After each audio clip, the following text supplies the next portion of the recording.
Hello, hello, hello. I'm Sable. I'm your host. Welcome back to Full Out Healing podcast and show where I talk about and really share with you my own healing journey as a survivor. Now, today's episode, this is episode 22. Yay! 100 Days of Truth, day 27. And today's episode is going to be another episode in the series of healing tool of the day. Okay. Now on these episodes, when I talk about a healing tool I've discovered or developed in this journey, I talk about the dilemma that brought it up, an old strategy I used to do, that moment of surrender that prompted me to use a new strategy, that going into that new strategy, what that new strategy does for me, and my invitation for you. And so today's episode is called, the tool I'm diving into is called Triggers as Opportunities.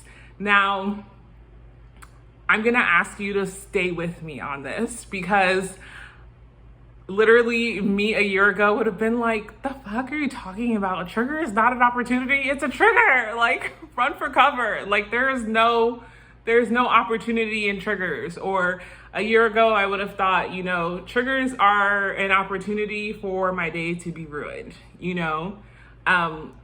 which was valid and not true. Okay. But I'll dig into that. So I'll just ask you to bear with me. And I'll also ask, I kind of wanted to give a disclaimer, but it's kind of incorporated into the story. So I'm just going to go for it. Okay. Because I'm not here to disclaim my story. I'm here to own it and rewrite it. So I'm going to do that. All right. So what is the dilemma that brings this up? Well, literally any trigger, like literally any trigger of surviving and leaving an abusive relationship. I discovered that there were so many triggers. So from like this small, it was really the small, they could be very small or very big. And I just found that even it would be the small things that would, take me out. And the small things that would ruin my day, or like the things I just didn't expect. And when I look back, I recognize, well, I had triggers in the relationship as well. Like, the triggers didn't just appear when I left. I think the only thing that happened was, like my body and my nervous system felt safe enough to finally express what was going on. And so, because, to be triggered and to suppress it's just so much work on my poor little nervous system. So I found that, even though I had left the violent environment, all of these triggers started popping up, and I was like, what the hell? I left. Like, why is this? But I look back and I see that's what was happening.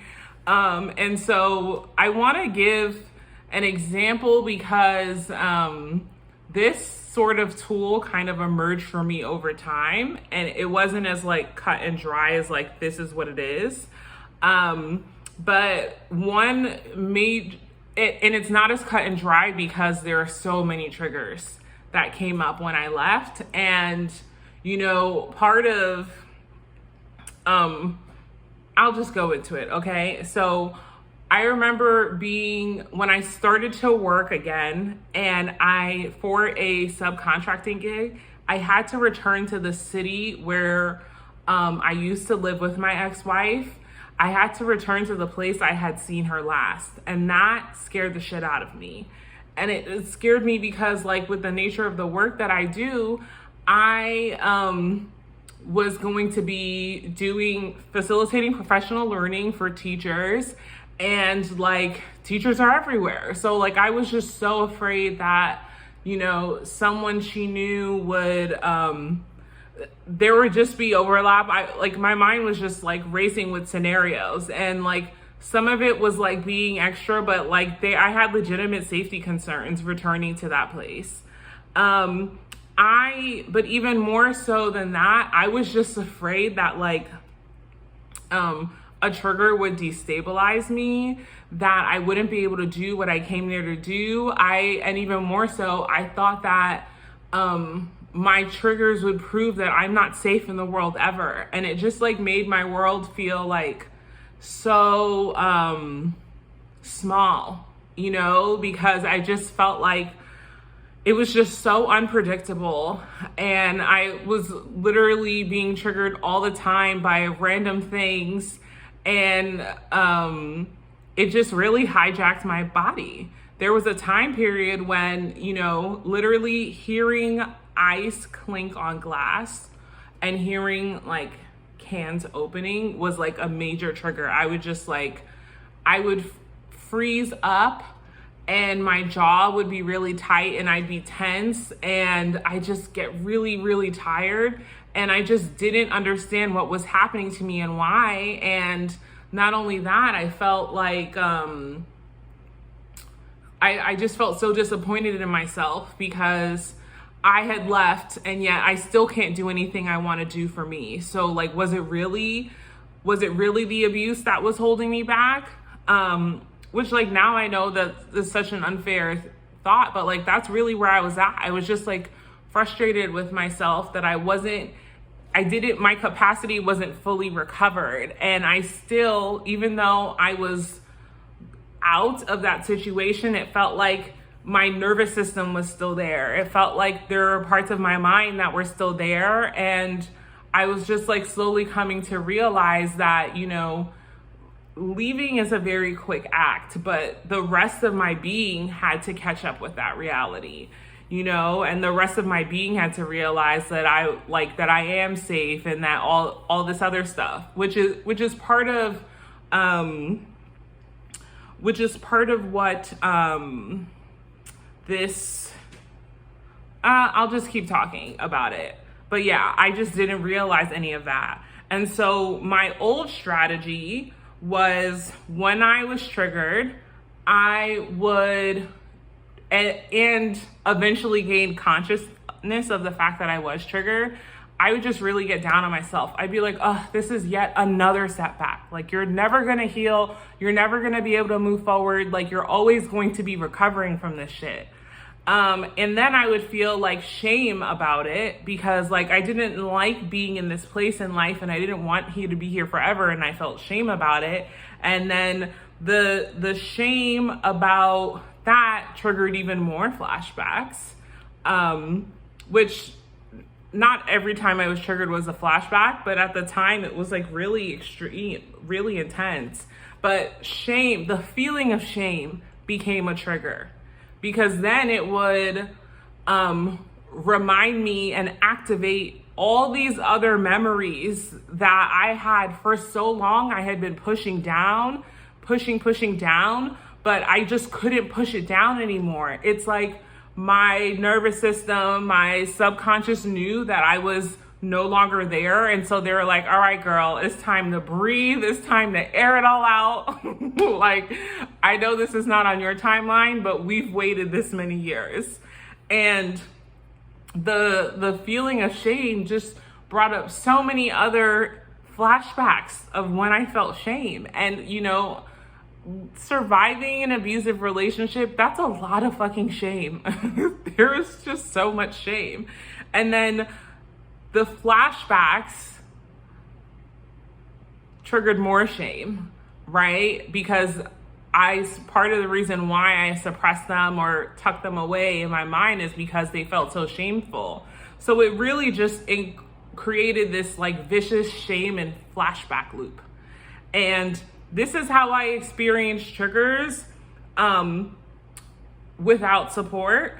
And this is also how I experience triggers like within the context of the abusive relationship. Like I would feel, well, within the context of the abuse, it's interesting. I would feel triggered and then I'd panic because she would get really upset with me if I appeared afraid.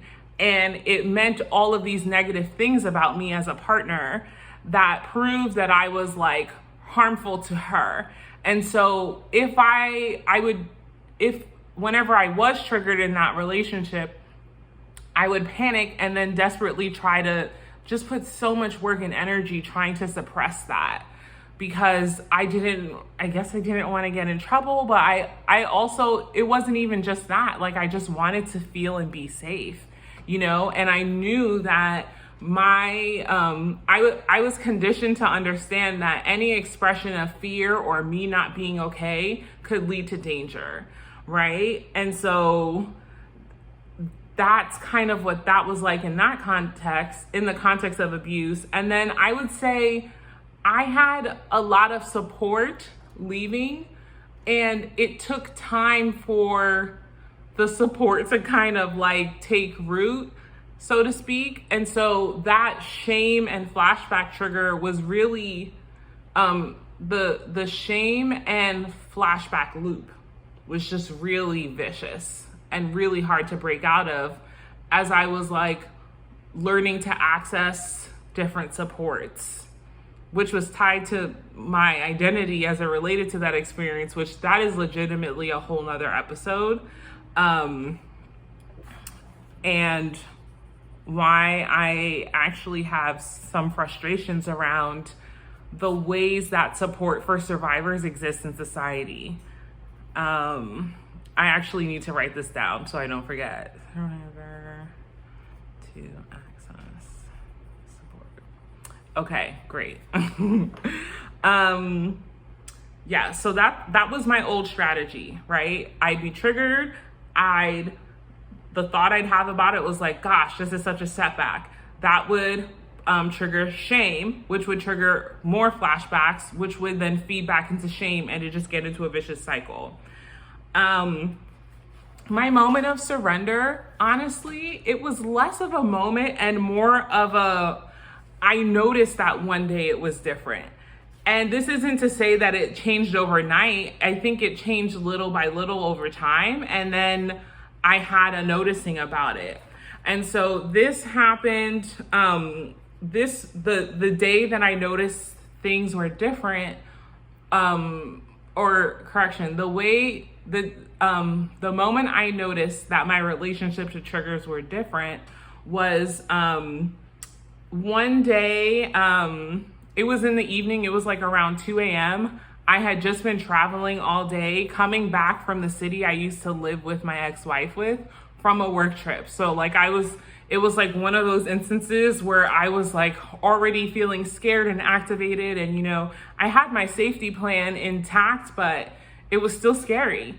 And I had a really positive experience. It really just reminded me that I know what the fuck I'm doing. And like, yeah, I am the shit. I was just like on an emotional high. And then my cab ride back from the airport, the person who was my cab driver, she was also a survivor of intimate partner violence, but she was like way younger than me. She was like raising her daughter, and like I was listening to her and I just felt like so fucking inspired by her. I was like, oh my gosh, you're an icon, like you've done all this. And like I just felt so crazy inspired by her. And which reminds me, another thing I need to write down, people I know that in general, survivors are the strongest people I know, hands down. And that'll maybe be less of a podcast episode and more of like a gushing love letter. But I just like, it was so wonderful to talk to her because it just, again, made me feel less alone. And I was like, oh my gosh, like this is crazy and all this other stuff. And so I had even though I was scared, I had a great work experience. I was reconnected to what I bring to the table and my value. I had a heart-to-heart connection with another survivor that reminded me that I wasn't alone. Even though I was dead-ass tired, I did my whole evening routine. And at the time I was participating in like this healing program. So like I couldn't even like go to sleep right away because I had to do like my meditations and prayers and all this other stuff. And just as I got into bed, and I don't know if I had just started my meditation, I think I was just about to start, my ex-wife called me. And I was terrified to see her. I don't know if I had like changed her to like do not pick up yet, but I was terrified to see that she had called me. And the call didn't ring for long. I didn't pick up. She didn't leave a voicemail. But in the seconds that call lasted, it felt like a decade. And in that decade, in my mind, I thought of all the scenarios of like what this could mean, what this could be. Did someone see me and that when I was working and tell her, like, is she nearby? Like, my mind went wild. And then she stopped calling. I like sort of like sat and breathed a little. And then I thought to myself, I really don't know where this thought came from, but I realized this was the perfect time for her to call me, for her to do that, for me to experience that scary thing, because I was safe and I was in my bed. And I knew that, and not only was I safe in my bed, I knew I was, even though I had questions that she might know where I lived, I knew I was physically safe to an extent. I knew I was emotionally safe. And I felt supported, like I felt divinely supported because of the program I happened to be doing and how it was an extension of my work. And I just felt so aware that this bubble of safety that I feel surrounded in, like I had twinkle lights and like I had essential oils going, like it just felt like energetically such a safe place. And it was a safe place that I created and made just for me. And I just felt like I just knew that I had that because of me, because of the choices that I made. I was able to be in extreme safety when this unsafe thing happened.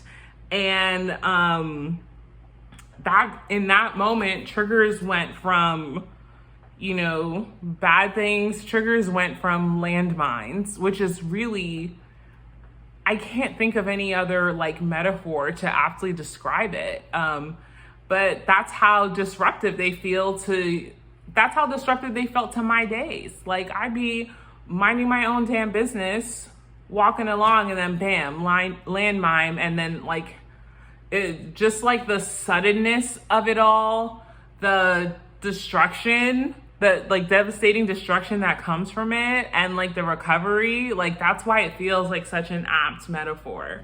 But yeah, triggers went from being bad things, they went from being landmines to moments that show me how much I've grown. And that became really important because when I could see that I was grown, it was like more evidence in the bank for me to trust myself. Not only that, I also came to think that, especially since I was just like doing some like spiritual work at the time, and I just felt so like divinely guided and protected, like everything worked in my favor. And I just started to think that, triggers are the universe, are the divine, are my subconscious letting me know that I'm ready to heal this or that I'm ready to release it. Like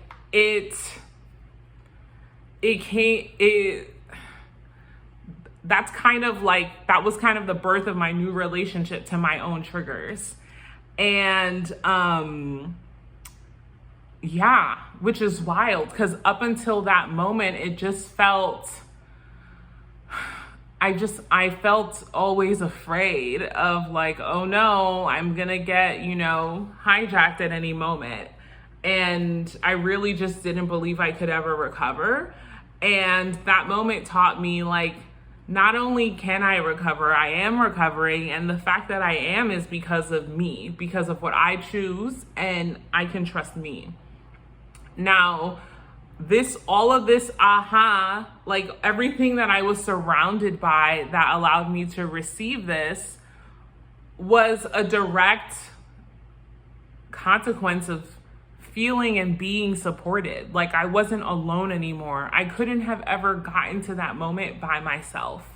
You know, I couldn't have ever gotten to that moment without the support groups or the counselors or the therapists. And like, I just couldn't have done it on my own. And so I think that is the disclaimer that I was going to offer in the beginning, and I went against it because like I wanted to say, this is only true if you have support, but what I've shared has demonstrated that, you know, I was stuck in that loop until I had the support that allowed me to create a safe world for myself. And then things were able to shift. So now my new strategy for, you know, dealing with triggers is this whole triggers as opportunities. And what that means is the first step is really recognizing that I'm triggered or I have been triggered. And depending on what's surrounding me, it happens in real time. More often than not, I recognize it after the fact. But I will say the further I progress in the journey, the amount of time between like the trigger and the awareness that the trigger is happening, it gets shorter and shorter.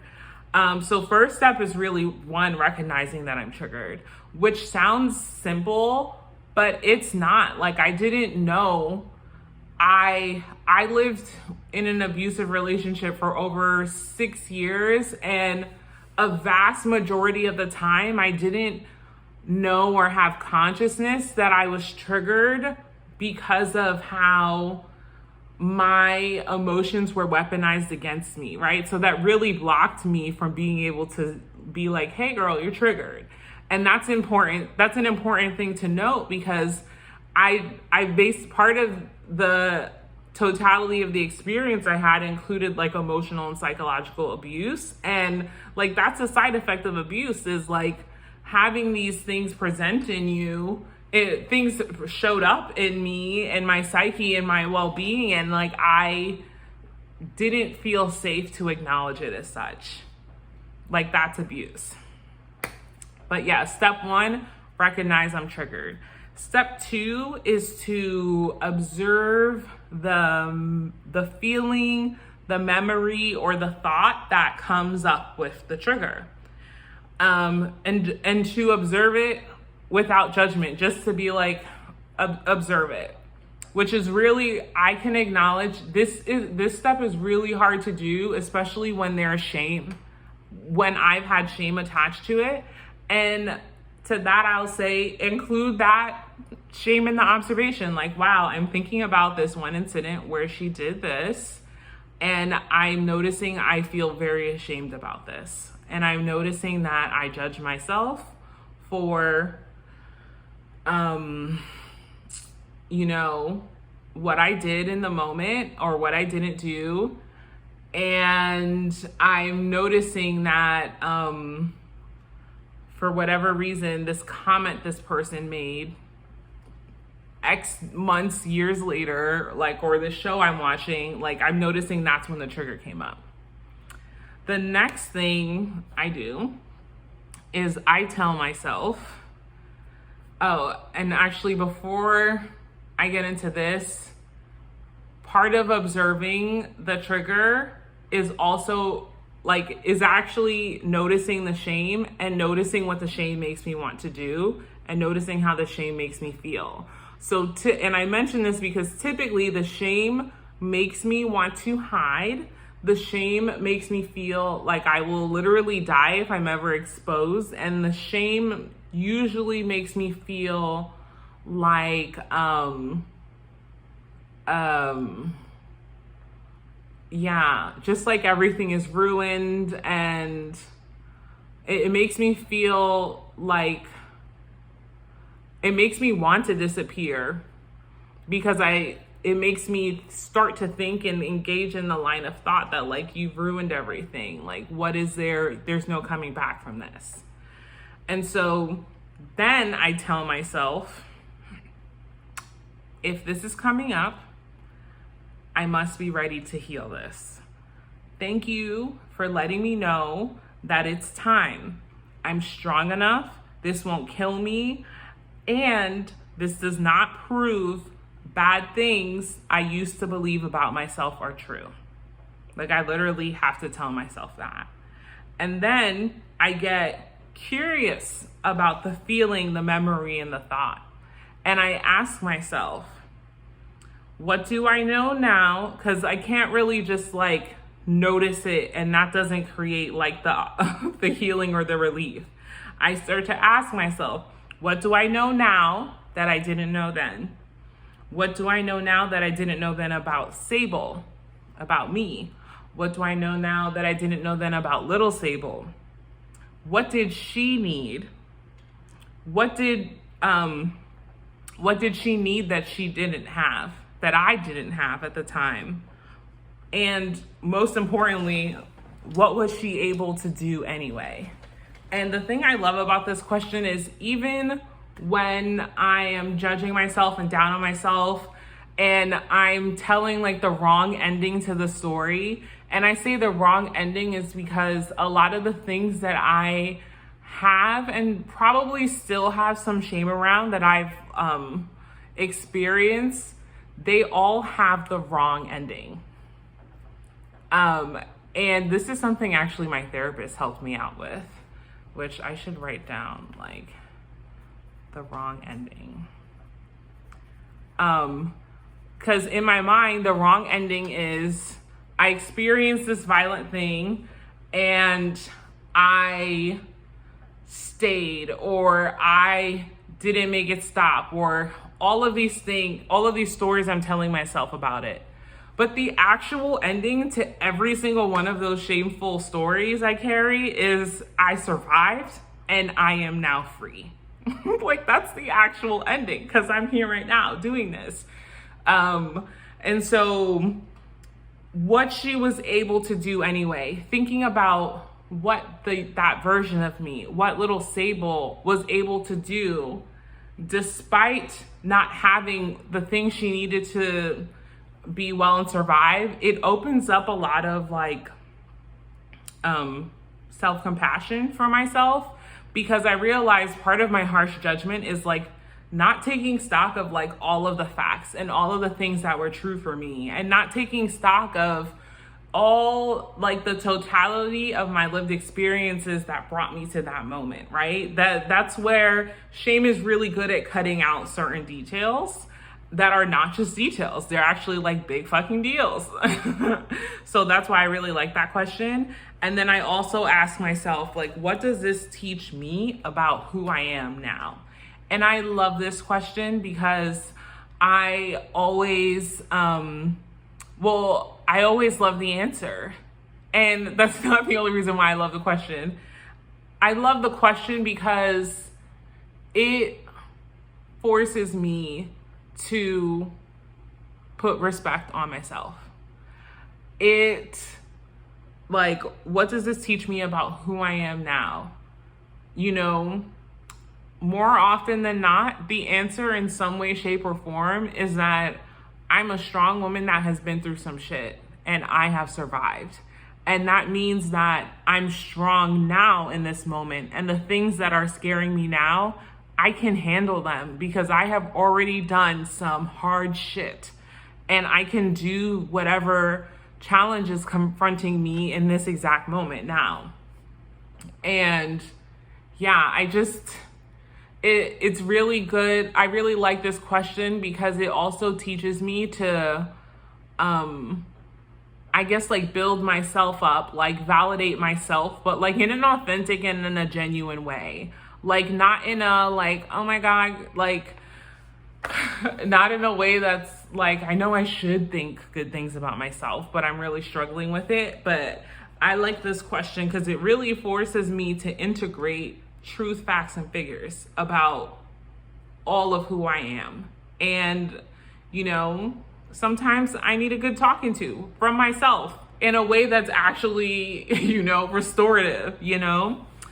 Now, what does using this strategy of recognizing triggers as opportunities, and I guess I should say they are opportunities to rewrite the story. Ooh, maybe that's what I'll change the episode title to. So what does this do for me? It doesn't just release shame. Recognizing and using triggers as opportunities to rewrite my story, it literally dissolves shame. Like it crumbles before my eyes within me. This strategy, as I mentioned earlier, it really, strengthens my ability and my capacity to have compassion for myself and to respect the younger me who I judged her. I used to really judge the version of me that was in an abusive relationship, right? And this strategy allows me to respect her and to recognize and appreciate her ability to survive because she fucking did that,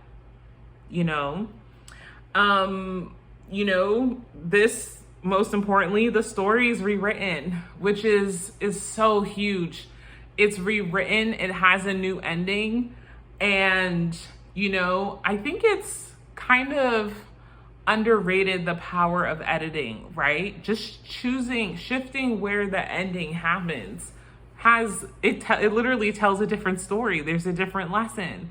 There's a different takeaway and a different meaning. And it's been so powerful for me to rewrite my story around certain triggers because and I haven't gone into them in episodes yet because I honestly still feel a lot of shame about some of the things I experienced. I'm working myself up to get there.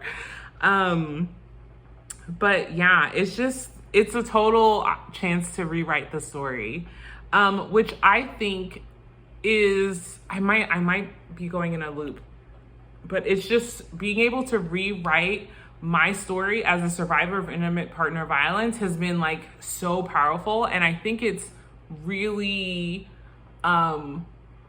underrated I think it's really underestimated as a powerful tool for healing. And that's also why I feel so frustrated and angry about the way survivor stories are portrayed in mainstream society, right? Because part of the abuse is literally being gaslit so much that you don't even know, up is down and you don't even believe what's truly happening. And literally the act of rewriting your story is undoing that.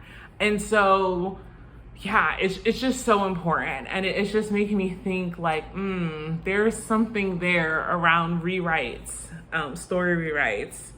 And ultimately, I would say the last big thing it does is recognizing triggers as opportunities to rewrite my own story. It really helps me own my power. And I feel less of an imposter to it, if that makes sense. And this is kind of tied to the episode I did on perception and reality versus reality. I am a powerful person. I am a powerful woman. And what I believe about that doesn't change that from being true. I believe that I was weak and embarrassing and pathetic and shameful and throw in all those things. My belief had nothing to do with the fact that I'm fucking strong and powerful and that I saved myself. So any beliefs that have nothing to do with that, it just literally doesn't impact the truth of that reality. Maybe it impacts my ability to own my power. Maybe it impacts the extent to which it can be amplified and expressed, but it doesn't change the truth of my power. And the rewriting, using triggers as opportunities to rewrite really helps me recognize and own that. And I just feel less and less like an imposter to my own power, which is great because I'm sure she's like, girl, I see you're doing life and taking your time, but this is you, we're waiting for you to own this. So yeah, That's the healing tool of the day, is triggers as opportunities to rewrite your story. And I guess I'll call it like triggers as opportunities to rewrite my story. And so I'm really curious, like I want to invite you to, I want to invite you to try this strategy. And I want to say, I want to invite you to try this strategy with support, because that's the critical thing. This is not something that was accessible to me until I had enough support that my nervous system knew she was safe. Okay. And so my first invitation is, invite support into your life that allows you to create safety for your nervous system. And once you have that, I invite you to try this strategy. I invite you to just kind of like go through the steps and really observe what's happening without judgment.